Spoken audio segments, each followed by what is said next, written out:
dans la parole. Hein, je bénis ces temps, que le Seigneur le couvre. Alléluia. Hein, qu'il soit couvert de son Saint-Esprit et qu'il nous apporte ce message de vie. Alléluia. Comme c'est agréable de se dire qu'on aime un Dieu qui ne juge pas, un Dieu qui est au-dessus de toutes choses, et un Dieu qui aime, qui sauve et qui libère. Donc c'est dans cette position d'enfant de Dieu qui est aimé, qui a été sauvé, qui a été libéré, que je me tiens devant vous et que quelle grâce de pouvoir partager ce que Dieu me met dans le cœur. Déjà bonjour à tous, et je dis bonjour à ceux que j'ai croisés en bas. Hein. Et comme on a dit, oui, j'étais en dehors des murs, c'était agréable. Aussi agréable. On a pu croiser pas mal de têtes, c'était vraiment agréable. Un moment agréable, une bonne idée. Et que le Seigneur bénisse toutes ces personnes qui sont en bas aussi et qui œuvrent aussi pour le Seigneur. Et ce matin, je voudrais qu'on puisse lire le chapitre 12, du verset 17 au verset 33 de l'évangile de Jean.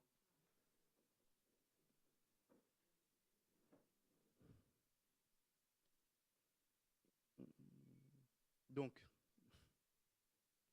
là, nous sommes juste après l'entrée triomphale du Seigneur Jésus à Jérusalem. Tous ceux qui étaient avec Jésus, quand il appela Lazare du sépulcre et le ressuscita des morts, lui rendaient témoignage. Et la foule vint au-devant de lui, parce qu'elle avait appris qu'il avait fait ce miracle. Les pharisiens se dirent donc les uns aux autres, « Vous voyez que vous ne gagnez rien. Voici, le monde est allé après lui. » Quelques Grecs, du nombre de ceux qui étaient montés pour adorer pendant la fête, s'adressèrent à Philippe de Bethsaïda, en Galilée, et lui dirent avec instance, « Seigneur, nous voudrions voir Jésus. » Philippe alla le dire à André, puis André et Philippe le dirent à Jésus. Jésus leur répondit, « L'heure est venue où le Fils de l'homme doit être glorifié. En vérité, je vous le dis, si le grain de blé qui est tombé en terre ne meurt, il reste seul. Mais s'il meurt, il porte beaucoup de fruits.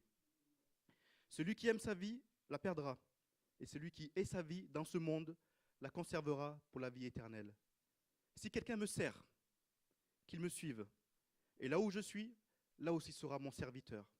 Si quelqu'un me sert, le Père l'honorera. Maintenant, mon âme est troublée. Que dirai-je? Père, délivre-moi de cette heure. Mais c'est pour cela que je suis venu jusqu'à cette heure. Père, glorifie ton nom. Et une voix vint du ciel. Je l'ai glorifié et je le glorifierai encore. La foule était là et qui avait entendu disait que c'était un tonnerre. D'autres disaient un ange lui a parlé. Jésus dit, ce n'est pas à cause de moi que cette voix s'est fait entendre. C'est à cause de vous. Maintenant a lieu le jugement de ce monde. Maintenant, le prince de ce monde sera jeté dehors. Et moi, quand j'aurai été élevé de la terre, j'attirerai tous les hommes à moi. En parlant ainsi, il indiquait de quelle mort il devait mourir. Amen. Et ce matin, je voudrais vous parler de la fin de gloire. Fin de la gloire. Et la semaine dernière, le pasteur nous a encouragés sur la fin de Dieu. Et même moi, pendant que je faisais la réalisation, je sentais je commençais à avoir faim. Je commençais à avoir faim. Et j'ai dit, Seigneur, je veux avoir faim de toi. Et je veux d'abord commencer par une petite histoire. Et c'est l'histoire d'un jeune garçon qui vivait au travers des louanges de son père. Et ce jeune garçon n'arrivait à avoir confiance en lui que par rapport aux louanges de son papa. Malheureusement, son papa décède. Ce jeune garçon grandit, il devient un acteur très connu. Et on voit que chaque fois, il a besoin d'être encouragé. Chaque fois, il a besoin qu'on dise « Super, tu as fait un bon film. Ton film a été très inspirant. Ton film m'a touché. » Et avec ça, ça lui permettait de continuer. Toutes ces louanges lui donnaient la capacité et la force de continuer, d'avancer et de se sentir utile. Et surtout, il avait besoin de se sentir aimé et sentir que sa vie comptait et qu'elle existait. Nous avons faim de gloire, de reconnaissance. Nous voulons tous savoir que nos vies importent, que nos vies ont un poids, que nous avons de la substance, que nous avons de la matière, que nous ne voulons pas traverser cette terre de manière anonyme, que on ne veut pas passer notre vie sur cette terre de manière anonyme. On veut que notre vie compte. Et ça, chaque être humain le ressent et le veut et le désire ardemment. C'est pourquoi, dans ce passage de l'Évangile, Jésus nous dit là où on trouve la gloire. Il nous montre là où on trouve la gloire. La plupart d'entre nous essayons, moi j'appelle ça de patauger dans des flaques de louanges humaines, dans des flaques pour obtenir soit une promotion, soit pour obtenir des moments de renommée, des petits moments de renommée qui nous font nous sentir importants, qui nous font nous sentir qu'on a fait quelque chose de grand et d'important. Nous voulons tout ce que nos vies comptent. Depuis le début, on veut tout ce que nos vies comptent. Et souvent même, le monde nous met ça en tête. Et être reconnu pour les efforts que nous fournissons. Souvent, nous avons besoin même de cette louange humaine pour continuer à avancer. On a besoin de sentir, on a besoin que quelqu'un nous dise « Oui, c'est bien, continue, je suis fier de toi », pour que ça soit comme un effet de super-éthanol, comme de l'essence, qui nous permet d'avancer et de continuer à travailler. Et très souvent, nous arrivons même à justifier ces louanges. Oui, c'est normal. Ce que je fais, je mérite cette louange. Ce que j'ai fait, ce que je dis, je mérite cette louange. Je mérite qu'on me parle comme ça. Je mérite qu'on m'encourage. Je mérite que tout le monde, toute l'assemblée sache ce que j'ai fait. C'est ça que je veux. Moi, c'est ça que je suis animé. Et c'est comme une quête. C'est comme une quête constante depuis notre jeunesse. Cette recherche constante sert à nourrir l'estime de soi, l'estime que nous avons de nous-mêmes. Et moi, je m'en souviens, dans le quartier, quand on allait jouer au foot, la star du quartier, c'est toujours celui qui avait un ballon de foot. Toujours. C'est toujours. Donc lui, dès que quelqu'un avait un ballon de foot, on sonnait à sa porte. Et tout le monde était en bas, comme des disciples. On le suivait. Là où il allait, nous, on allait avec son ballon de foot. Et c'était la star du quartier. Tout le monde le connaissait par rapport au ballon qu'il avait.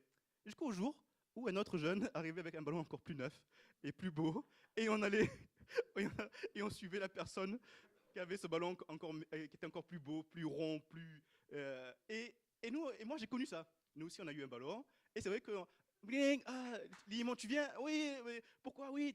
Et surtout, n'oublie pas ton ballon. Au pire, si le ballon ne pouvait pas sortir de la maison et moi non, c'est pas grave, ça les importait pas, tu vois. et c'était ça qui les importait. Et cette renommée se terminait donc au moment où il y avait quelque chose de mieux ailleurs. Et souvent même aussi, nous utilisons aussi la comparaison pour faire une auto-louange, se faire une auto-glorification. Ah, merci Seigneur, heureusement que moi je vaux mieux que lui. Alléluia. Oh Seigneur, heureusement, tu as vu ce qui se passe? Ah, moi je sais mieux que lui. Alléluia. Seigneur, quelle grâce Seigneur, moi. Ouh là là, heureusement que je ne suis pas comme lui. Ah, puis moi je me sens fort là d'un coup. Je me sens bien là d'un coup. Oh là là, quelle grâce, quelle gloire Seigneur, merci pour tes bénédictions. Parce que tu vois, lui et moi, donc il a dû faire quelque chose, mais moi, tu as vu comment j'agis pour toi, donc c'est-à-dire que j'ai bien fait. Tu vois, si lui il souffre, moi que je ne souffre pas, c'est normal. Et nous pouvons le voir au verset 19. Les pharisiens se dirent donc les uns aux autres, vous voyez, vous ne gagnez rien. Voici le monde est allé après lui. Les pharisiens, on en a souvent parlé. Tout le monde sait qu'est-ce que représente un pharisien. Jean 12, 43 dit, car ils aimèrent la gloire des hommes plus que la gloire de Dieu. Moi, depuis le début, je vous ai parlé, moi je considère comme des flaques de louange qui nous compensent, qui nous permettent de nous nourrir. Le Seigneur nous parle d'un océan de gloire, d'une source de gloire éternelle. Si nous avons faim de sa gloire, regardons tout simplement à la croix. Nous avons l'entrée de Jésus, donc imaginez le Jésus qui est sur un ânon, les palmes à la main des habitants. Hosanna, Hosanna, le Seigneur de gloire, le Seigneur, le roi d'Israël. Béni soit celui qui vient au nom du Seigneur, le roi d'Israël. La joie, l'allégresse, les gens devaient pleurer de joie, les gens devaient sauter de joie, devaient danser de joie. Le Seigneur, simplement sur un ânon qui rentrait, c'était la joie incroyable, ça devait être. Ça devait être vraiment, quand j'ai lu ça, j'ai dit, mais Seigneur, mais est-ce que j'imagine que je n'arrive même pas à me le représenter? Et j'essaie, je dis, mais et du moment où j'arrive à me le représenter un centième, je ressens une joie immense. Le Seigneur de gloire qui rentre, le roi d'Israël. Donc c'est le roi d'Israël qui rentre. Donc ils sont dans un état d'esprit où le roi d'Israël rentre à Jérusalem. Et j'ai dit, bon, et j'ai dit, mais quelle puissance se dégage de ce passage. Et nous pouvons le dire que, jusqu'à ce que même les Grecs ont dit, nous voulons voir Jésus. Nous voulons partager ce qu'il a. Nous voulons recevoir de ce qu'il a. Nous voulons recevoir de sa gloire. Nous voulons recevoir de ce qu'il est. Le Seigneur Jésus a donné à manger à 5000 personnes auparavant. Il a guéri des malades. Il a guéri des aveugles. Il a ressuscité un mort. Alors vous imaginez, avec des Grecs qui arrivent, ils disent ah ben, c'est normal qu'ils veulent voir Jésus. Moi j'arrive, je dis, moi je veux voir celui qui ressuscite les morts, moi je veux voir celui qui guérit des malades, moi je veux voir celui qui parle du salut éternel. Moi je veux partager ça. J'ai faim de ça. J'arrive, moi j'ai faim. Le moment de gargouille, je veux le recevoir de lui. Et nous voyons que verset 24, au lieu de parler de la façon nous, on aurait pensé de la gloire, on aurait pensé, il a parlé, le Seigneur dit, il commence à parler de comment sa vie est une graine et comment il doit mourir. Oh là là, moi j'imagine les Grecs disent, oh là, purée, attends, on t'a parlé de ressusciter les morts, il a dit, mais toi tu me parles de mourir là, bon, peut-être pas ça que nous on s'attendait, c'est pas de ça qu'on s'attendait. C'est pas, voilà, bon, ben, Dieu, Dieu le Père glorifiera son nom à travers la mort de son Fils sur la croix. Et ce n'est certainement pas ça que nous, on aurait pu croire de la gloire, de la louange. Oui, Seigneur, sois glorifié. Non, je serai glorifié. L'heure sera venue où je serai glorifié. L'heure sera venue où je serai glorifié. Et il y a un endroit où on peut voir la gloire de Dieu en regardant à la croix. Comment est-ce possible? Le Seigneur Jésus va se faire battre, il va se faire humilier, il va être déshabillé, il va souffrir. Cloué à la croix, quelle tristesse. Ça engendre de la tristesse.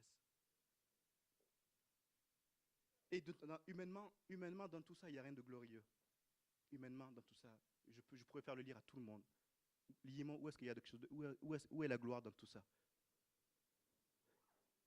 Ils vont me dire, mais non, c'est la défaite totale, c'est l'échec, c'est l'humiliation, mais le Seigneur a été humilié.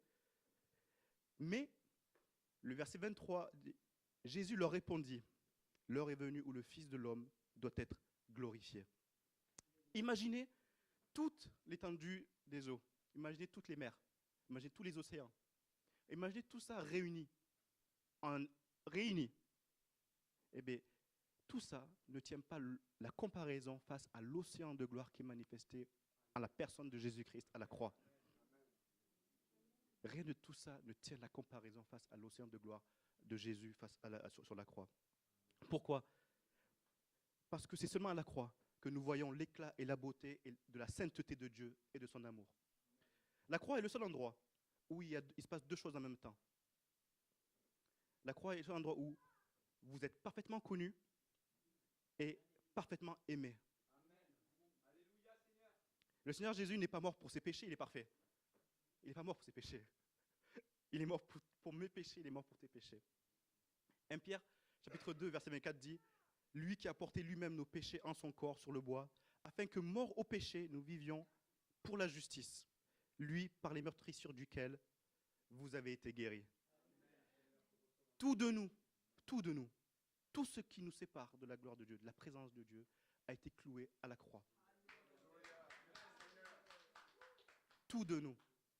Alors imaginez à quel point il vous connaît. à quel point il connaît ma tendance à dire, oh Seigneur, tu vois, moi j'aime bien faire une petite sieste. Ou, il connaît ma tendance à, Seigneur, tu vois, moi j'aime bien jouer à la Game Boy. Il connaît ma tendance, Seigneur, tu vois, moi en semaine j'aime aller au stade Vélodrome. Il connaît tout ça de moi. Rien n'est caché. Donc à la croix, nous sommes parfaitement connus. Jean chapitre 12, verset 32 dit, « Et moi, quand j'aurai été élevé de la terre, j'attirerai tous les hommes à moi. » À la croix, la croix pourrait sembler, quand on voit la croix, on peut penser que c'est l'opposé de la gloire. C'est du bois, ça peut sembler laid, mais il a été élevé à la croix pour que nous soyons attirés à lui, pour que toi, tous soyons attirés à lui. La crucifixion de Jésus devient l'argument suprême et la manifestation majeure de la justice et de l'amour de Dieu. La croix signifie que vous pouvez et qu'on peut trouver la gloire dans quelque chose d'infiniment plus profond, plus grand que des éloges humaines. La croix est un endroit où on peut trouver une gloire plus profonde qu'une autoréalisation, que des accomplissements humains inconstants. Rien ne tient. Moi, vous savez, une louange humaine d'aujourd'hui peut se transformer demain de la même personne à une critique ou à une jalousie. Mais le Seigneur Jésus est fidèle. C'est-à-dire que si lui te dit, toi, tu es dans ma gloire, ça ne changera pas. Ça ne changera pas. Mais notre Seigneur est fidèle éternellement. À la croix, Jésus vous pouvez trouver une source de gloire, un océan de gloire. Non pas parce que, non pas parce que vous avez fait des choses merveilleuses pour Dieu, pas du tout. C'est pas parce que vous avez fait des choses merveilleuses que vous pouvez trouver être dans la gloire de Dieu. C'est pas parce que vous avez dit des choses merveilleuses, ou c'est pas parce que même moi là je dis des choses qui sont merveilleuses, en tout cas je pense, en tout cas je pense. C'est pas parce que vous avez obtenu l'approbation de Dieu, c'est pas parce que j'ai obtenu l'approbation de Dieu que je suis dans la gloire. Mais parce que Jésus est simplement mort pour toi et mort pour moi, et que nous sommes dans la gloire.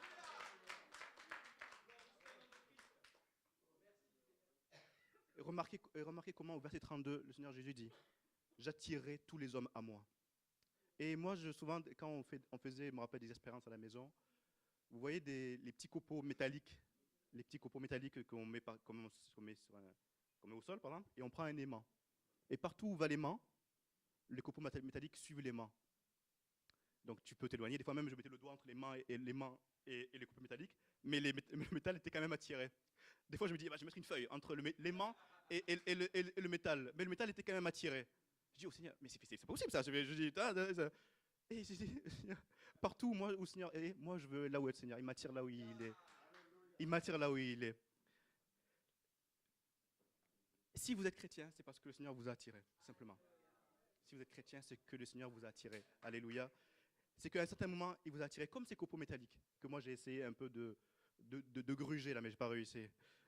Personne dans le monde, aucun homme, aucun concept, aucun courant, aucune idée, aucune technique, ni le plus beau discours, ni la plus belle prédication, ni le plus beau témoignage ne peuvent vous attirer à Christ si ce n'est Christ lui-même. Si ce n'est le Christ lui-même qui peut vous attirer. Nous, en tant que chrétiens, enfants de Dieu, nous continuons de garder et d'avoir nos yeux continuellement tournés vers la croix. Ésaïe, chapitre 11, verset 10, dit, il y a un truc merveilleux. En ce jour, le rejeton d'Isaïe sera là comme une bannière pour les peuples. Les nations se tourneront vers lui et la gloire sera en sa demeure. Amen. En fin de compte, notre gloire ne réside pas, nous n'avons pas, aujourd'hui je vais prendre une petite gloire, ou non, peut-être Sandra, donne-moi un peu de ça, Bernard, donne-moi un peu de... La gloire ne vient pas des autres, ou de ce que peuvent dire les hommes. Elle vient en cadeau d'une source éternelle, l'océan de gloire de Jésus. L'océan de gloire de Jésus, le crucifié. Amen. Amen, au nom de Jésus. Le verset 25 dit, celui qui aime sa vie la perdra. Et celui qui est sa vie dans ce monde la conservera pour la vie éternelle. On dirait que quand on lit ce verset, on dit, oula, bon, ça rabaisse un peu peut-être des fois de temps en temps l'estime qu'on peut avoir de soi. Attends, mais, tu sais, Abraham, moi je suis un super chrétien parce que moi je déteste ma vie. Ah, alléluia. Ah, toi, à quel point tu détestes ta vie? Ah, super, lui, il est bon chrétien, lui. Ah, toi, oh, super, lui, oh là là, t'as vu comment il est bon chrétien? Lui, il doit détester sa vie à fond, lui, c'est pas possible. Comment il fait même? Comment il fait? C'est incroyable. Mais c'est dans l'évangile de Jean, le mot monde est utilisé pour deux significations. Il y a le monde utilisé pour le bon monde, comme moi je dis. Dieu a tant aimé le monde qu'il a donné son Fils afin que quiconque croit en lui soit sauvé. Mais il y a aussi le monde déchu, le monde égoïste, le monde violent, le monde blessé, dans lequel l'homme est un loup pour l'homme. Donc, la recherche de la gloire, la recherche de la reconnaissance, des louanges, s'imposer, fait partie de ce monde. Et je pense que Dieu n'aime pas cela. C'est pas ça qu'il aime, le Seigneur Jésus. C'est pas ça que Dieu le Père aime. En Jésus, nous avons la vraie vie. La vie qui vaut la peine d'être vécue. Nous sommes des gens affamés de gloire. Je suis affamé de la gloire de Dieu. Je suis affamé de sa gloire. Ici, Jésus dit, vous pouvez la voir, vous pouvez la recevoir. Venez à moi et mon Père vous honorera. Mais voici une condition. Et j'ai dit, voilà, il y a une condition. Il y a une condition. Tout ce que je vous ai dit, il y a une condition à tout ça. Il dit, suivez-moi et servez-moi. C'est impossible. C'est impossible. Si on ne le sert pas et si on ne le suit pas en tant que son disciple, de partager sa gloire. Et lui-même le dit, c'est sa promesse. Suivez-moi et servez-moi et mon Père vous l'honorera. Ça veut dire que c'est une récompense divine qui vient de Dieu. Ce n'est pas la récompense que vous recevez de Limimon ou de Bernard ou de quiconque. Elle vient de Dieu. Toutes ces choses toutes ces choses peuvent être de bons cadeaux. Mais le problème, c'est que ça devient presque une quête, une recherche. Ça devient notre principale quête, la recherche de la renommée, de la gloire et de la satisfaction personnelle. Dis-moi que j'ai de l'importance, Bernard. Donne-moi un peu de gloire, s'il te plaît. Dis-moi que je parle bien. Dis-moi que je suis important dans ce que je fais. Dis-moi que... Parce que ce que tu vas dire, c'est ça qui va me nourrir. C'est ça qui va faire que chaque matin, je dis, oh, dimanche après-midi, Bernard me dit, Limon, t'as bien parlé. Et moi, je dis, oh là, super. Demain, lundi, je vais me lever en pensant à ce que m'a dit Bernard et je vais travailler dur en ce que m'a dit Bernard. Mardi, je vais penser à ce que m'a dit Bernard. Je vais penser. Et comme ça, moi, dimanche prochain, j'aurai encore ma récompense parce que Bernard va me dire, Limon, t'as bien parlé, bravo. Je dis, non. Non. Ou bien, je dis, Lauriane, est-ce que je suis un très très bon fiancé? Dis-moi que je suis un très bon fiancé. Tous les jours, oui, parce que c'est ça qui va m'animer, c'est ça qui va faire que j'aurai envie d'être encore un meilleur fiancé. Dis-moi que je suis un bon mari, c'est ça qui va m'animer, qui dire que je serai encore un meilleur mari. Abraham, dis-moi que je chante bien. Dis-moi que je chante bien. Parce que c'est ça qui va me nourrir, qui fait que chaque matin, je vais venir chanter. Dis-le tous les jours. Parce que moi, c'est ça qui m'intéresse, c'est ce que tu me dis. Cela peut être une bonne chose, mais c'est juste une flaque d'eau. C'est juste une flaque d'eau. C'est juste une flaque d'eau. C'est une belle flaque d'eau, mais c'est une flaque d'eau comparée à l'océan de gloire qui demeure en notre Seigneur et Maître. Je serai efficace, je vous dis, je serai efficace en regardant la croix et en cherchant la gloire de Dieu. Je serai un très bon fiancé et un bon mari en cherchant la gloire de Dieu. En cherchant avant tout la gloire de Dieu. Je serai un bon frère pour vous tous. Je serai un bon frère pour vous tous en cherchant la gloire de Dieu. En m'humiliant dans la gloire de Dieu. En suivant Christ et en servant Christ. Je serai un bon chrétien, un bon enfant de Dieu, en suivant Christ et en servant Christ et en cherchant seulement sa gloire. Mais ma récompense, c'est mon Père Céleste qui s'en occupe. Car je sais qu'il est juste et fidèle. Moi, je veux le servir et le suivre, mais seulement comme lui, il le veut. Seulement comme lui, il le veut. Tournons-nous vers cet océan de gloire, cet approvisionnement sans fin de gloire éternelle, qui ne s'arrête pas et qui ne s'évapore pas. Nous nous tournons vers la croix de Jésus, nous regardons à celui qui a été élevé en notre faveur et qui a porté nos péchés. Toutes ces sources de gloire humaine, tout ça n'a aucune importance. Elles traitent d'un approvisionnement limité, et comme je l'ai dit encore, qui s'évapore. Un disciple de Christ est quelqu'un qui peut dire, vous pouvez me retirer mon travail, mais je sais toujours qui je suis et qui je sers. Vous pouvez me retirer mes trophées, mais dans mon Seigneur, ma coupe déborde. Vous pouvez me retirer mes trophées, mais dans mon Seigneur, ma coupe déborde. Je connais un océan de gloire, la croix de Christ. Vous pouvez faire et dire tout ce que vous voulez, mais je sais toujours qui je suis. Amen. Que le Seigneur vous bénisse. Amen.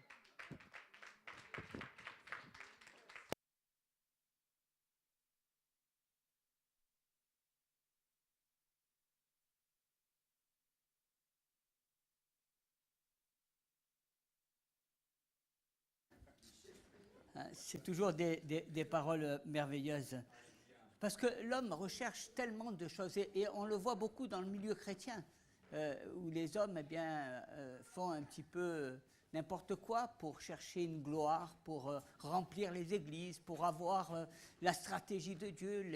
Et on voit même des personnes aller dans les cimetières, dans les tombes des pasteurs et prier pour recevoir l'onction de ces hommes qui sont morts. Donc on voit beaucoup de choses, on voit beaucoup de n'importe quoi. Hein, et je crois qu'on a besoin de revenir à Jésus. On a besoin dans ces temps d'être des vierges sages, des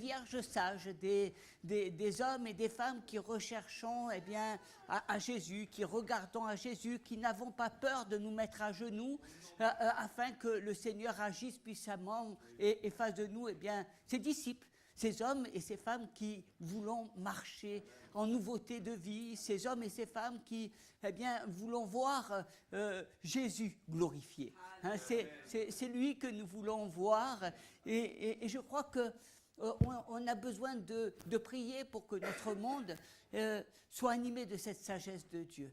Qu'on ne soit pas toujours dans la folie des hommes, dans la recherche de notre propre gloire, de nos institutions, et qu'on recherche la gloire de Jésus.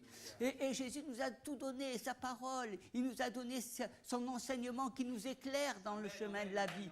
Et combien nous sommes quelquefois têtus, aveugles, quelquefois, je dirais, on a l'impression qu'on vit nos frustrations.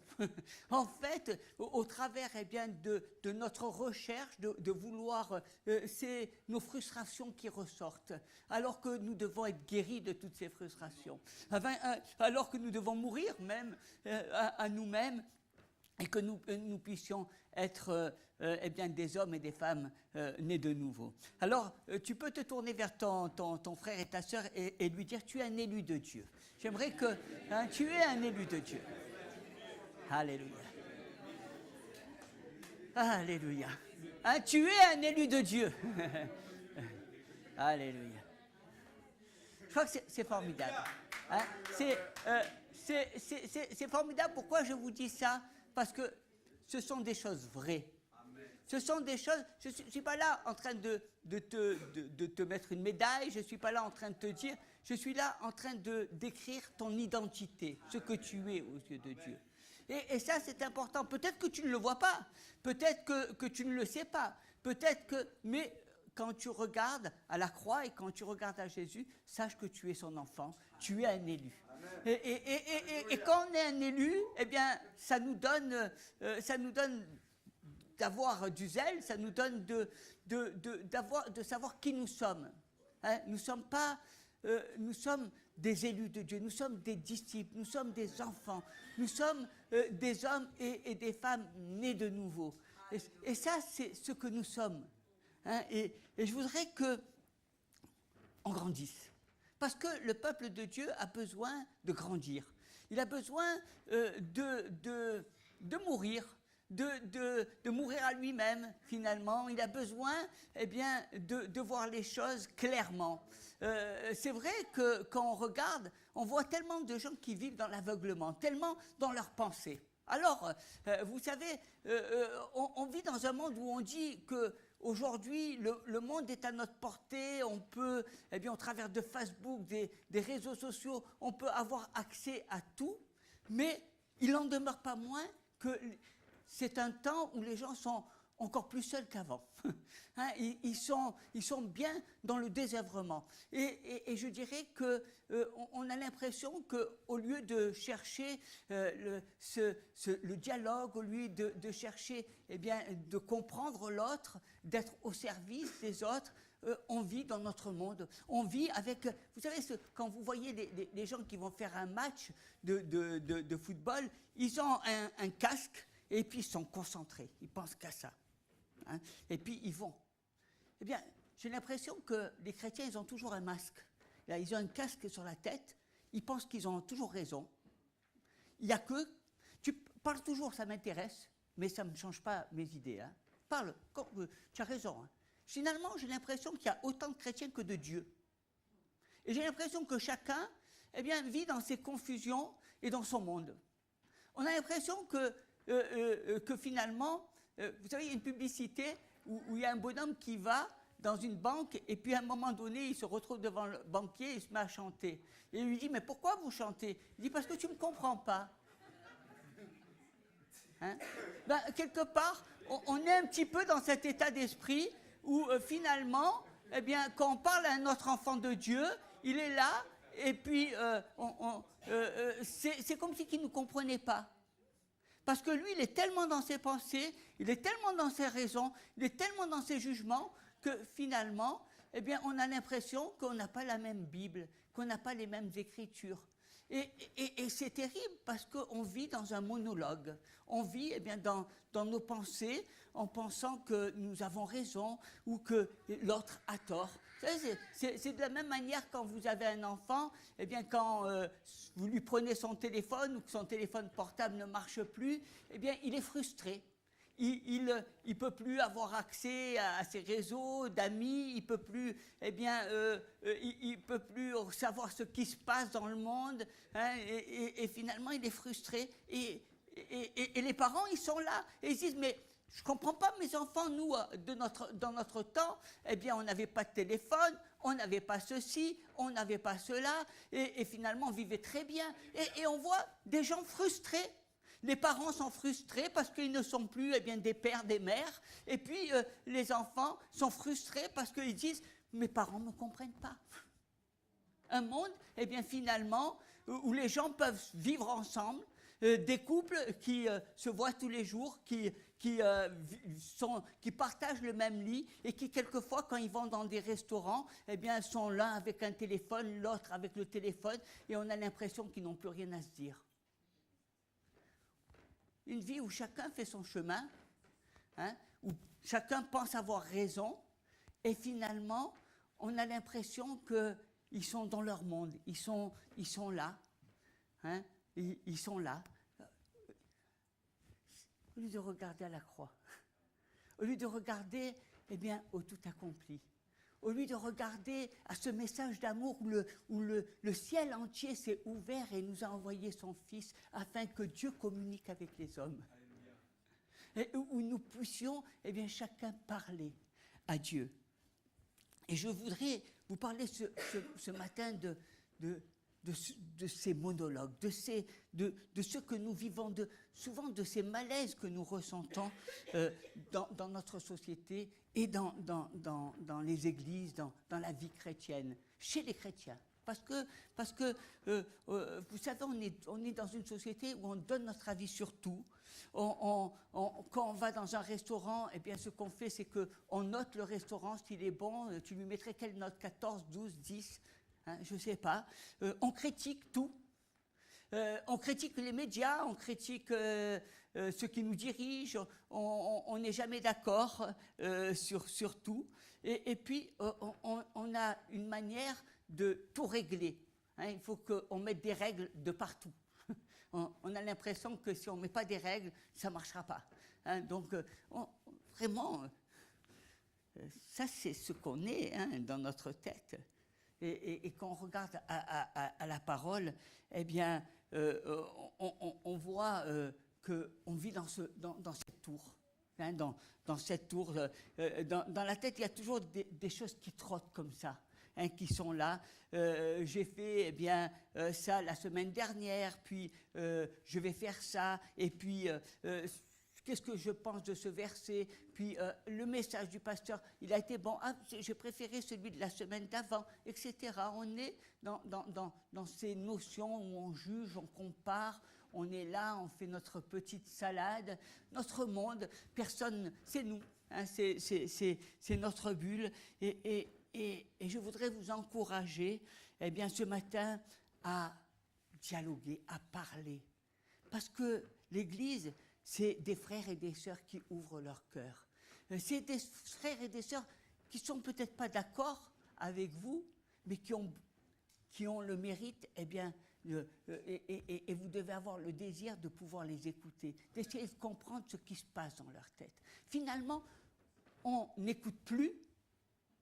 On pense que c'est nous qui avons raison, et à partir du moment où on pense qu'on n'a plus raison, je n'ai pas besoin de t'écouter, mon frère, je n'ai pas besoin de t'écouter, ma sœur. Hein, j'ai raison.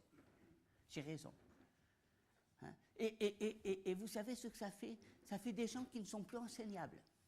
Des gens qui ne veulent plus recevoir la parole. Parce que maintenant, ils n'ont plus besoin de la parole. Ils n'ont plus besoin des enseignements. Ils ont besoin de reconnaissance. Ils ont besoin, comme le disait notre frère, qu'on les encense. Ils ont besoin de sentir la gloire au lieu de chercher l'humilité. Au lieu de chercher la face de Dieu. Au lieu, finalement, de se dire, mais est-ce que j'ai tort? Vous savez, ça me fait penser souvent à ces personnes qui viennent me voir et qui me disent « Pasteur, tu peux pas prier pour mon mari parce que tu sais, en ce moment, ça va pas, il va pas bien, etc. » Et combien de fois j'ai envie de dire à cette personne « Tu sais, ma sœur, c'est pour toi que je devrais prier. Parce que c'est toi qui dois changer. » C'est toujours la faute des autres. C'est jamais notre faute. Hein. Le livre des Éphésiens nous dit qu'il ne sorte de votre bouche aucune parole mauvaise, mais s'il y a lieu, quelques bonnes paroles qui servent à l'édification et communiquent une grâce à ceux qui l'entendent. Et je crois qu'on a tellement besoin de se parler. On a besoin de se parler. On a besoin de communiquer la grâce de Dieu. On a besoin de communiquer notre amour. On a besoin la fin se communique. On a besoin de communiquer, de partager, au lieu toujours de dire « mais moi je ne suis pas d'accord avec toi. Ah mais moi je vois les choses comme ça. Et toi tu les vois comment? Et moi je vois comme ça. » Mais c'est quoi ça? Est-ce qu'on est des dieux? Qui es-tu pour parler comme ça? C'est Dieu qui a dit « je bâtirai mon église ». C'est le Seigneur qui règne. Et nous sommes tous appelés à nous mettre humblement à genoux devant lui. Combien de fois je dis « mais le Seigneur, il a dit ça. Ah ça c'est marqué dans la Bible, et ça c'est pas marqué dans la Bible. » Mais qui nous sommes? Mettez-vous à genoux devant la croix. Un peu d'humilité. Vous savez, on a besoin de communiquer l'amour. On a besoin de communiquer cette fin de Dieu. Nous avons besoin d'amener les personnes à Jésus. Et c'est là où Dieu va agir.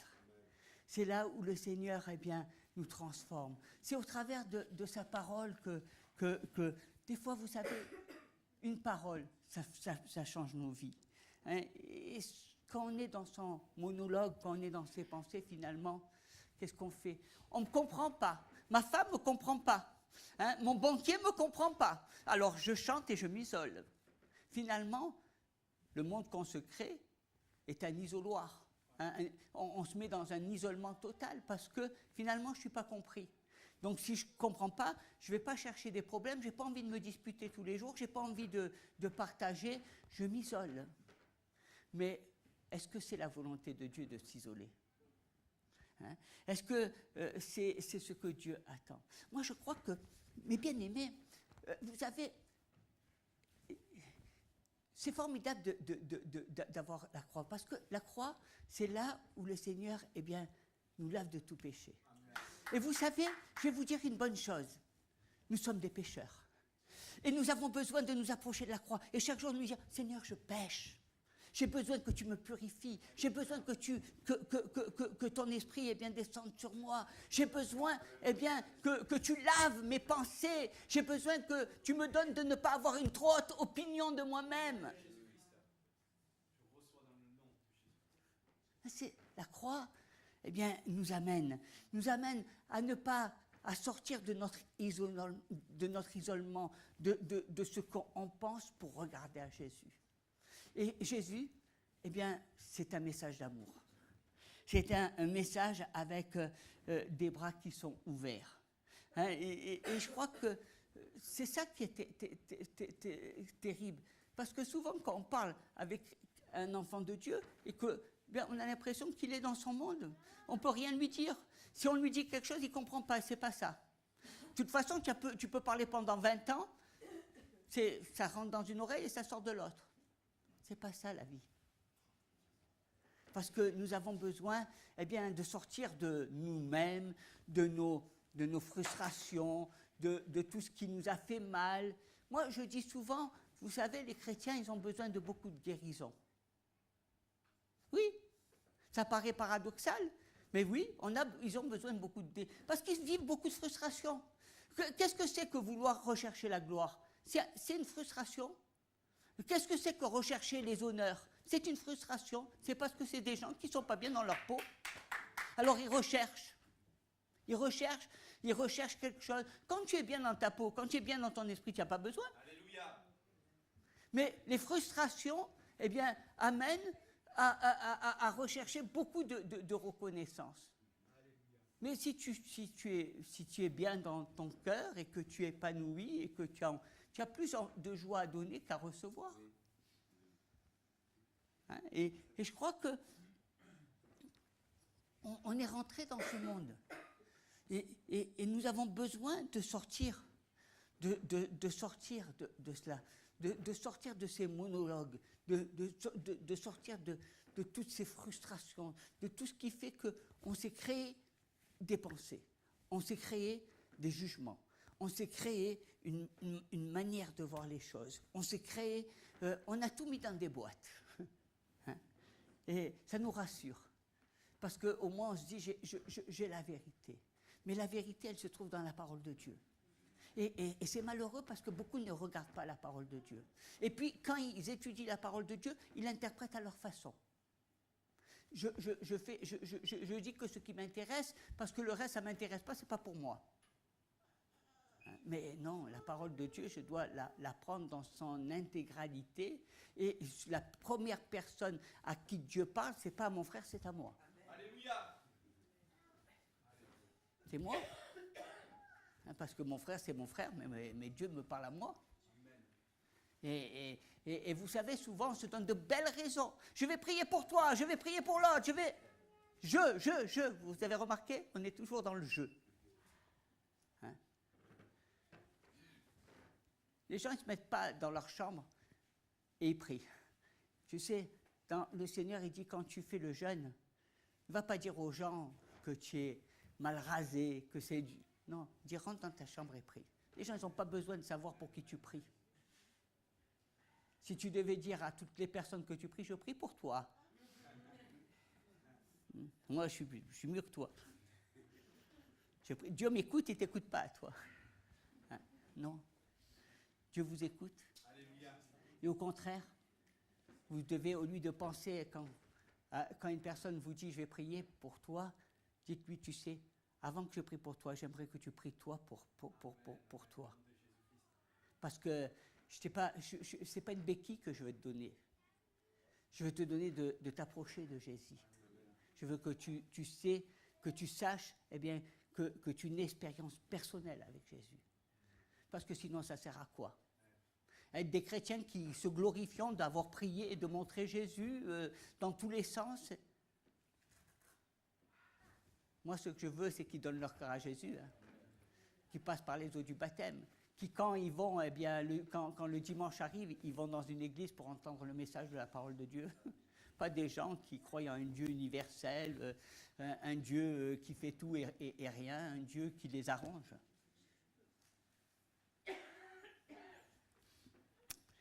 Je crois que c'est ça. Et l'Église est une famille. Et Dieu a créé eh bien, ce rassemblement de personnes pour pouvoir communiquer ensemble, pour pouvoir partager. C'est une communauté. Et je crois que c'est important de parler, de dire ce que nous ressentons. Parce que finalement, le pasteur parle, les gens ressentent des choses, des fois ils parlent entre eux, des fois ils parlent, ils ne comprennent pas. Et vous savez souvent qu'est-ce qui se passe? Bien, c'est quand ils ne comprennent pas, ils ne vont pas voir le pasteur. Ils restent dans leur incompréhension. Et puis ils se forgent, à force du temps, eh bien, une vision de l'Église, de ceux qui sont, de leur foi. Et finalement, on a l'impression qu'au lieu de créer des disciples, on crée des forteresses. Hein, des personnes qui pensent qu'ils ont leur manière de voir eh bien, les choses de Dieu. Et vous savez qu'est-ce qui se passe? C'est que ils sont comme, vous savez cette histoire où il y a deux navires qui sont sur le même parcours, le même trajet. Alors, le navire français, il dit comme ça au navire américain, pousse-toi de cette trajectoire parce que sinon je vais te rentrer dedans. Et l'autre qui lui dit, mais attends, pousse-toi toi parce que moi aussi je vais pouvoir te rentrer dedans. Et l'autre qui dit, mais tu sais, moi je suis le plus gros navire de la terre. Hein? On cherche la confrontation. Finalement, c'est pas parler. Hein. Quand on parle, au lieu de parler, on se confronte. C'est moi qui ai raison et toi tu as raison. Et toi tu as tort. Et moi j'ai raison. Mais c'est ça les discussions. Je peux être en désaccord avec toi et être en accord avec d'autres choses. Et puis je peux eh bien, ne pas chercher forcément à te convaincre de tes désaccords. C'est toujours une confrontation. On se bat. On se bagarre. Hein? Dieu a fait de nous des personnes bien élevées, hein, des gens civilisés. Il nous dit de nous éloigner des esprits de colère, etc. Mais on rentre toujours dans la confrontation comme si on ne sait pas accepter les différences. Et je crois que ce qui est important, c'est de dire ce que tu crois, et ce n'est pas de convaincre forcément la personne à ce que tu crois. Hein? C'est toujours la confrontation. Alors, comment vous voulez servir les autres si vous êtes dans votre monde en permanence? Comment accomplir ce à quoi Dieu nous appelle, à servir? Si finalement, telle personne ne te convient pas parce qu'elle ne pense pas comme toi, telle personne ne te convient pas, hein, comment tu arrives à te mettre au service? Parce qu'on est dans notre monde, parce qu'on ne discute pas. Et puis quand on discute, on va chercher à faire des clans. Hein? Celui qui pense comme ça, celui qui pense comme ça. Mais non.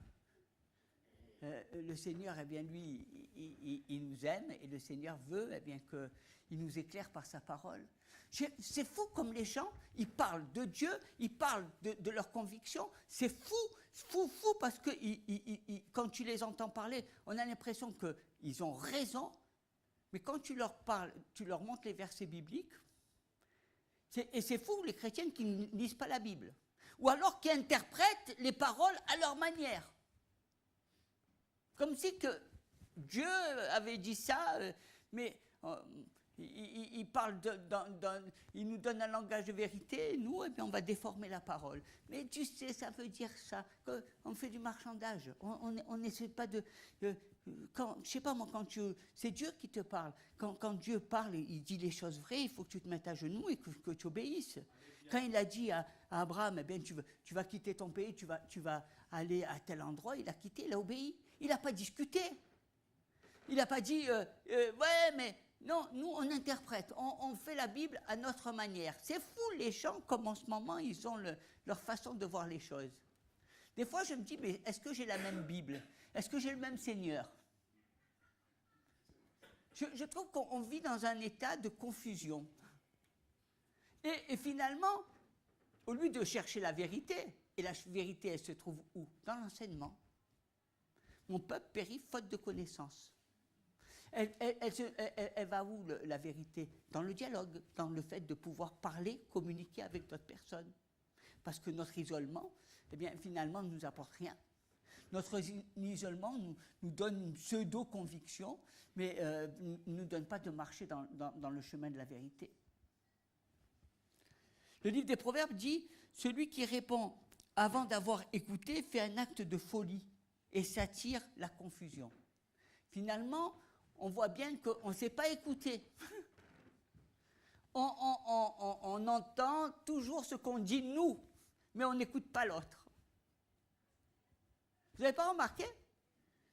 Quand vous discutez avec quelqu'un, souvent, tu dis, mais j'ai un mot à dire. Non, tu n'as pas de mot.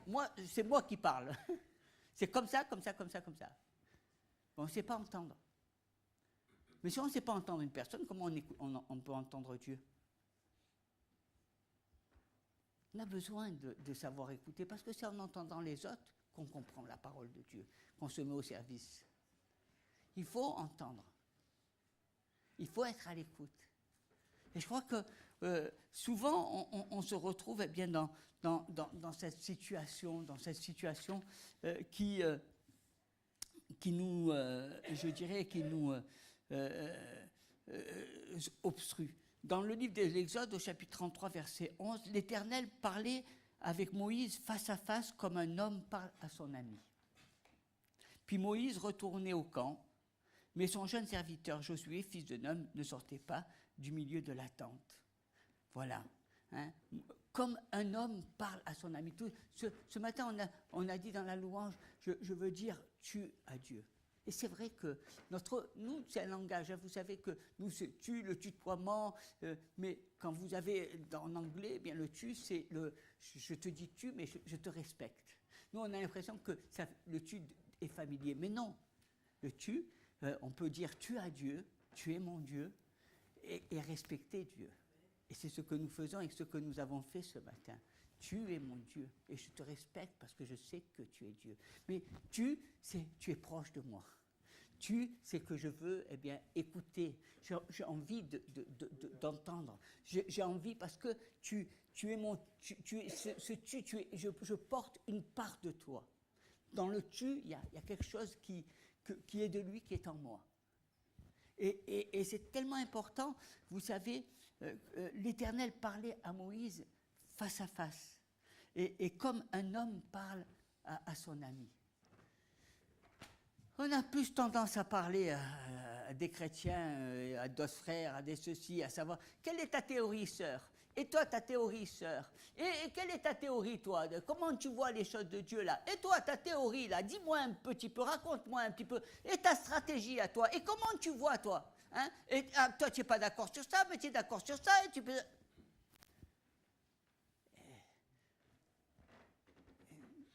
Et quand est-ce que tu as été en prière et tu as parlé à Dieu? Est-ce que tu t'es mis dans ta chambre et tu as cherché la face de Dieu?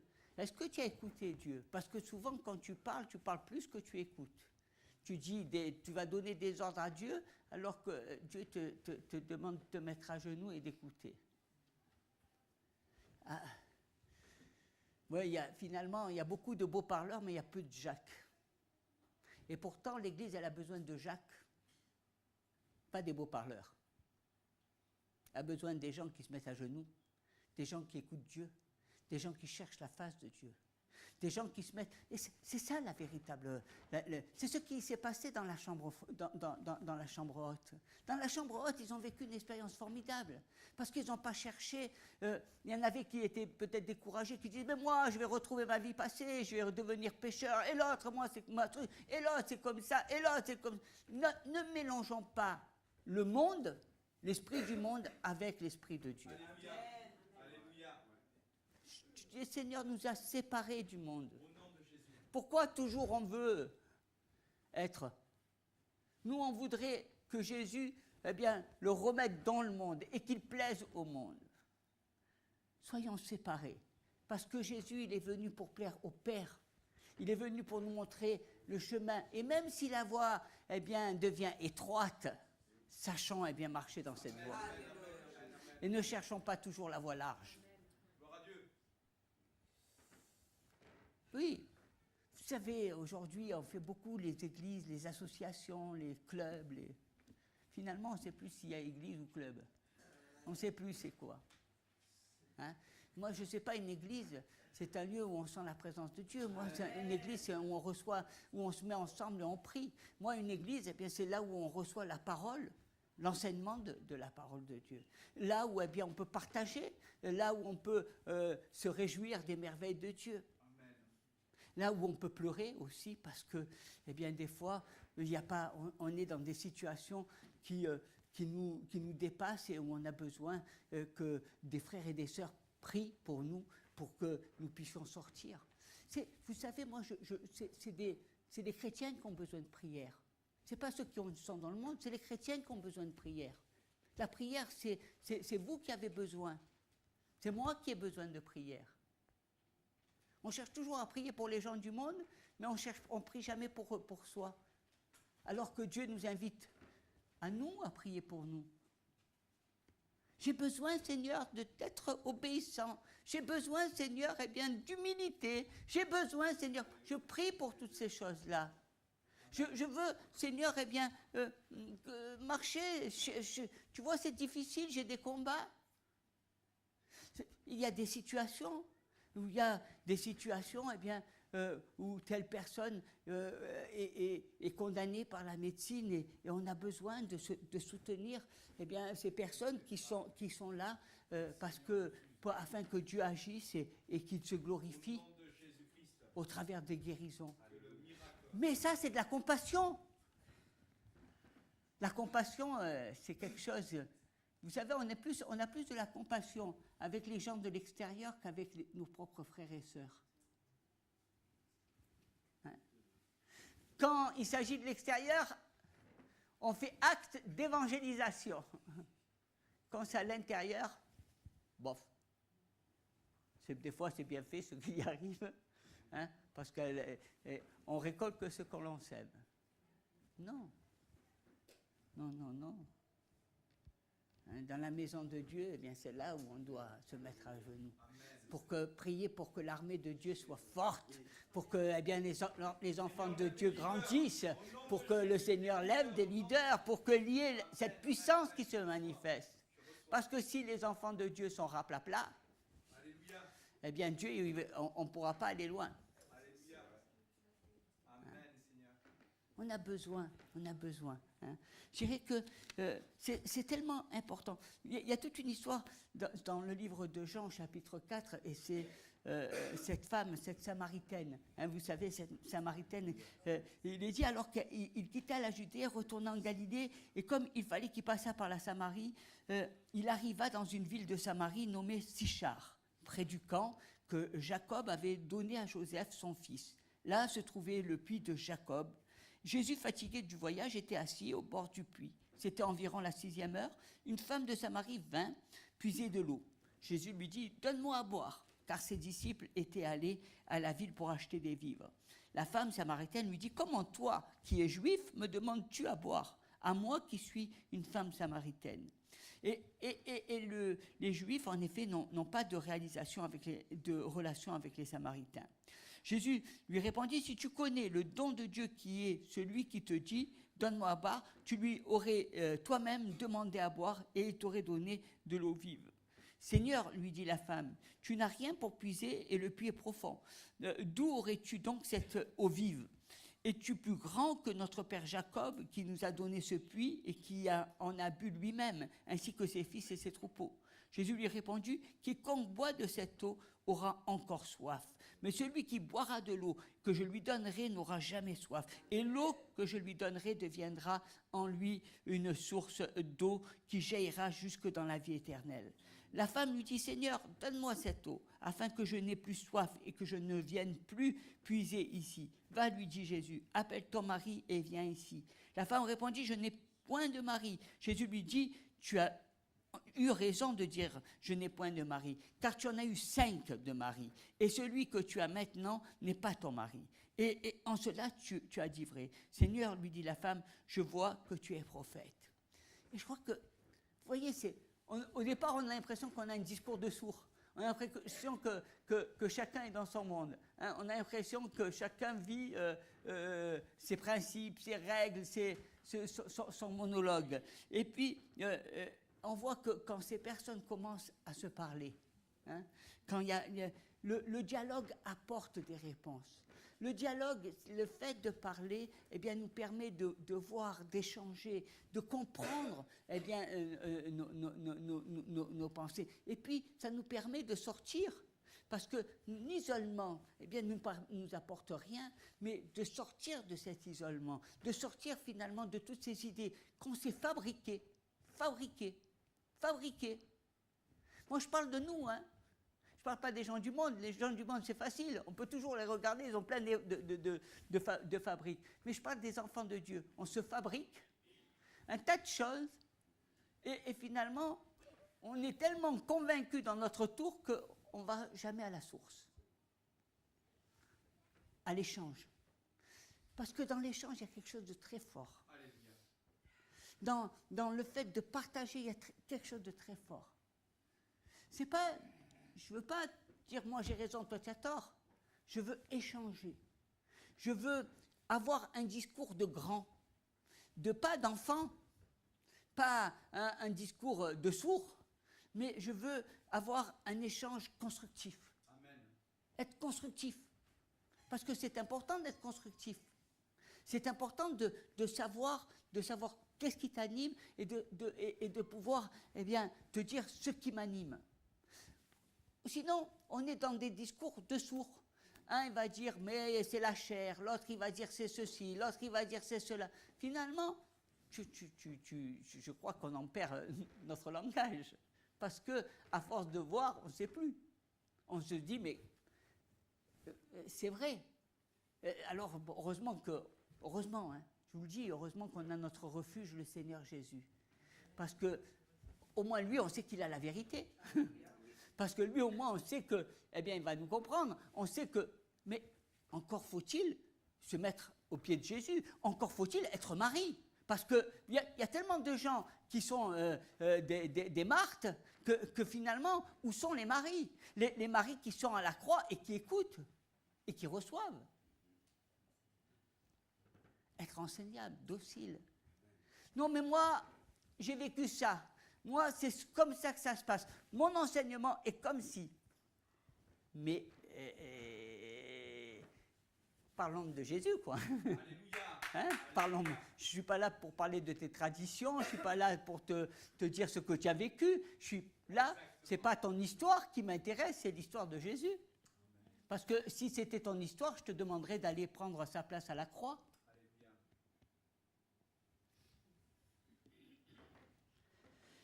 Et c'est important. Comment toi, hein, lui dit cette femme qui est juif, et le Seigneur lui dit, femme, Seigneur, donne-moi cette eau. Hein, donne-moi cette eau. Au verset 11, et Jésus lui révéla son identité. Il lui parle. Alléluia. Parce que c'est ça qui est important. C'est de parler des choses vraies. Moi, je vais te dire, mon frère, ma soeur, l'Église ont besoin de guérison. Je pense que tu es conscient que tu as besoin de guérison. Tu vas me dire alléluia, parce qu'on a tous besoin de guérison. Mais c'est quelque chose qu'on ne parle pas. On est frustré, mais c'est quelque chose qu'il faut se taire. Ça ne fait pas bien de dire ça entre frères et sœurs. Il y a des choses qu'on ne sait pas. Il y a des erreurs qu'on faisait. Parce que, combien de fois quand vous regardez les épîtres hein, de Paul ou de Pierre, vous allez dire, pétard, moi, je faisais comme celui qui disait qu'il ne fallait pas faire ça, il ne faut pas faire ça, il ne faut pas faire ça. Hein. Là, souvent, je me reconnais là-dedans. Hein. Mais ça, écoute, c'est dimanche, on ne va pas parler de... Hein. Et puis, je ne vais pas perdre la figure devant ma femme ou devant... oui. Hein. Non, je crois qu'il faut à un moment donné être vrai. Et la vérité, eh bien, c'est de se mettre à la croix et de demander au Seigneur de nous...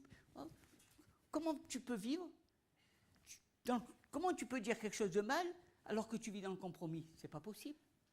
Toi, tu marches dans la vérité, mais si tu vis dans le compromis, tu n'as pas le droit de parler du mal puisque tu es dans le compromis. Si tu marches dans la sainteté, marche dans la sainteté. Fais attention à ton huile, le Seigneur va t'en donner. Mais si tu es dans le compromis, tu es dans le compromis. Il faut sortir de nos compromis pour marcher dans la vérité. Qui c'est qui va faire l'effort? C'est le voisin? C'est Pierre? C'est Paul? C'est Jacques? C'est toi? Il faut que tu sortes de tes compromis. Et il faut que tu sortes de tes frustrations. Comment vous avez l'évangile? C'est l'évangile bien, de l'épanouissement de nous. Le royaume de Dieu s'est approché de nous. Dieu veut qu'on soit des ambassadeurs de lumière dans le monde. Hein, il veut plein de choses. Il veut que dans notre esprit, eh bien, tout le pulse de la parole de Dieu se mette en place. Et il le fait. Mais nous, si j'étais Dieu, je ferais comme ça. Lui, il a péché, l'autre, il a fait ci, l'autre, c'est ci, l'autre, c'est là. Non, va prier. Hein. Rentre dans ta chambre et prie. Mais toi, je crois qu'on a besoin et puis de parler. Vous savez, quand le dialogue, le fait de parler, ça nous donne un esprit de révélation. Hein? Jésus lui dit, je suis moi qui te parle. Hein? Quand tu pries, quand tu parles avec une personne, on va prier. Tu es chrétien, bien on va prier, on devrait... Non, nous sommes jeunes. Vous n'avez pas remarqué que quand les chrétiens, tu leur dis de prier les uns pour les autres, ils sont les plus embarrassés. Tu leur dis d'aller prier pour quelqu'un qu'ils ne connaissent pas, il leur vient les ailes. Tu leur dis d'aller prier pour un frère, là ils sont là, ouais, tu es sûr, qu'est-ce que je vais lui dire? Je ne sais pas moi, c'est un frère en Christ, je ne sais pas comment... hein? Je ne suis pas pasteur. Le pasteur, bon c'est normal, mais moi... non, l'esprit de révélation. Montre-moi, Seigneur. Montre-moi, Seigneur, eh bien, ce qui ne va pas. Montre-moi, Seigneur, le point. Parce qu'il y a toujours des points. C'est des blessures qu'on a eues. Quand on parlait tout à l'heure, eh bien, des gens qui ont envie de gloire, c'est pas qu'ils ont envie de gloire, c'est qu'ils ont été malheureux dans leur vie. Ils ont été malheureux, c'était des déserts. Il n'y a personne qui les regardait. Ils voyaient les autres en train d'être musés, ils rêvaient d'être à leur place. Alors ils étaient là, en train de dire, ah ben moi, pourquoi? Mais on va te guérir, mon enfant. Parce que tu vas regarder à Jésus et tu vas voir que tu n'as pas besoin de la reconnaissance des hommes, mais que Dieu t'aime et qu'il a fait de toi une personne extraordinaire. Il n'a pas fait de toi un tordu, il n'a pas fait de toi une personne qui n'a aucune connaissance. Il a pris des gens qui n'étaient pas ils ne sont pas sortis de Polytechnique. C'était des pécheurs et Dieu en a fait des êtres extraordinaires. Regarde les lettres qu'ils ont écrites. Hein? Même celui qui sort de l'ENA, il ne peut pas faire ça. Parce qu'il élève. Et nous, on est toujours là en train de regarder la mort. Il faut mourir à soi-même. Il faut mourir, il faut et tant qu'on ne meurt pas, et les blessures, elles sont toujours là. C'est drôle. Vous savez, tant que vous voyez les gens quand ils ne sont pas guéris, spirituellement, vous voyez la maladie toujours la même qui revient. Il y a un point commun, tac, tac, tac. Et c'est vrai, on n'est pas peut-être en Afrique, il n'y a pas de marabout, il n'y a pas de sorciers, etc. Mais je vais vous dire, on est dans les évangiles et l'évangile est un évangile de délivrance. Peut-être qu'on n'a pas besoin d'être délivré des marabouts, mais peut-être qu'on a besoin d'être délivré de notre enfance, des problèmes qu'on a eus avec nos parents, avec nos mères, avec nos pères. Peut-être qu'on a besoin d'être délivré parce qu'à l'école, on était comme le dernier. Peut-être qu'on a besoin de délivrance parce qu'on n'est pas marié et qu'on ne nous a pas regardé et qu'on se sent malheureuse. Peut-être que la solitude est notre point qui a besoin de prière parce que c'est là notre véritable problème et ce n'est pas Dieu. Il faut savoir mettre les points sur les i. Les gens vous disent, mais moi, je ne suis pas bien dans ma peau, il faudrait ci, il faudrait que l'Église fasse ça, il faudrait ceci. Mais ce n'est pas ça. Hein? Il faudrait que Dieu te délivre. Hein? Il faut passer par la véritable délivrance. La délivrance, c'est des chaînes qui tombent. Et Jésus, quand il a parlé à cette femme, il y a eu une délivrance. Il y a eu une délivrance. Elle a été délivrée. C'est la parole. Dieu lui a montré. Dieu nous montre. Vous savez, souvent, on ne veut pas voir les choses en face. Mais tant qu'on ne passe pas par la guérison intérieure, on ne peut pas avancer. C'est tout des frustrations qui avancent. C'est nos frustrations. Alors les gens, ils veulent être sur une affiche, les gens, ils veulent organiser, les gens, ils veulent faire ci, les gens, ils veulent... Mais tout ça, c'est des frustrations. C'est pas sain. La sainteté, elle ne marche pas dans la frustration. Elle marche dans la plénitude de Dieu. Elle est plénitude, parce que Dieu habite en nous. C'est ça l'Esprit de Dieu. C'est sentir bien la présence, c'est sentir ce que Dieu fait. C'est pas de chercher une armée, c'est de sentir ce que Dieu fait en toi. Il a fait quelqu'un d'extraordinaire. Tu n'as pas besoin d'être avec 10, 20 personnes. Toi seul, tu peux changer le monde. Parce que quand Dieu habite en toi, il y a toute cette énergie de Dieu.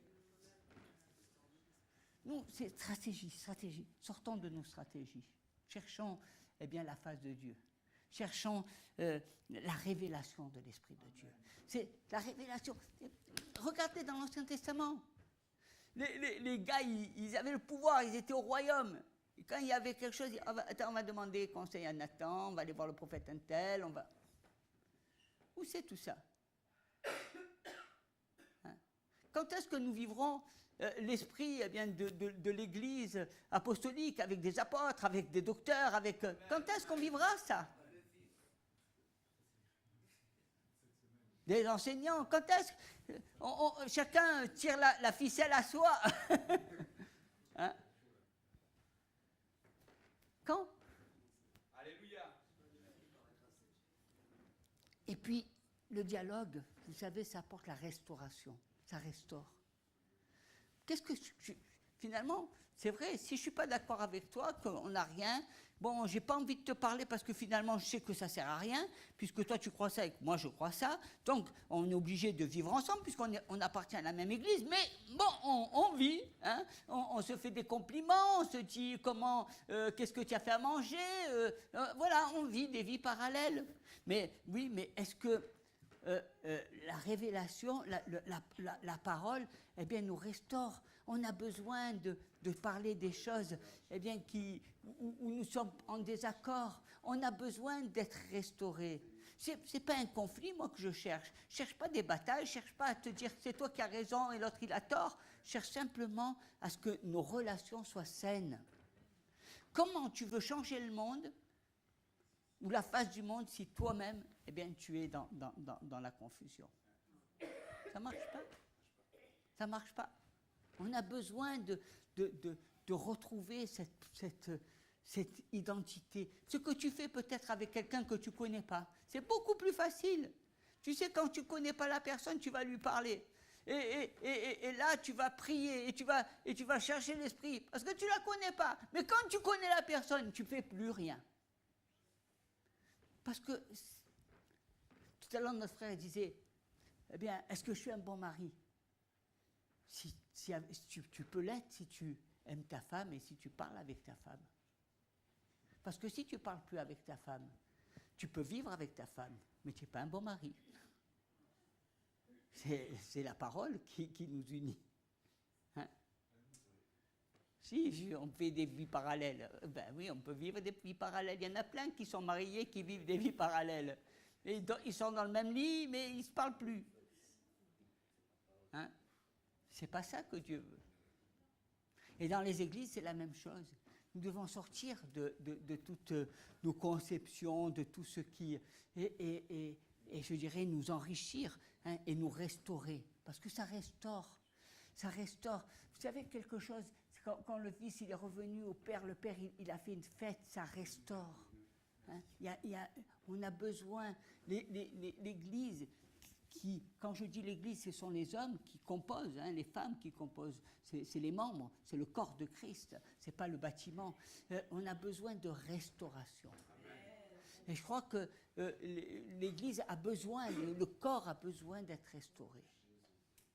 Il a besoin de retrouver eh bien, sa relation authentique avec le Père. Il a besoin de... vous savez, quand on parle... J'aime bien cette publicité finalement. Je vais le faire en chantant. Quand je parle, ils ne me comprennent pas. Oui, oui, parce que quand je dis un mot, quand je parle, même moi qui suis eh bien, sur l'estrade, les autres interprètent mes paroles. Finalement, maintenant, ils ne disent pas ce que je dis. Tout passe par leur casque, par leur interprétation. Alors finalement, quand je dis blanc, ils ont pensé noir, mais je ne sais pas pourquoi. Ils ne me comprennent pas.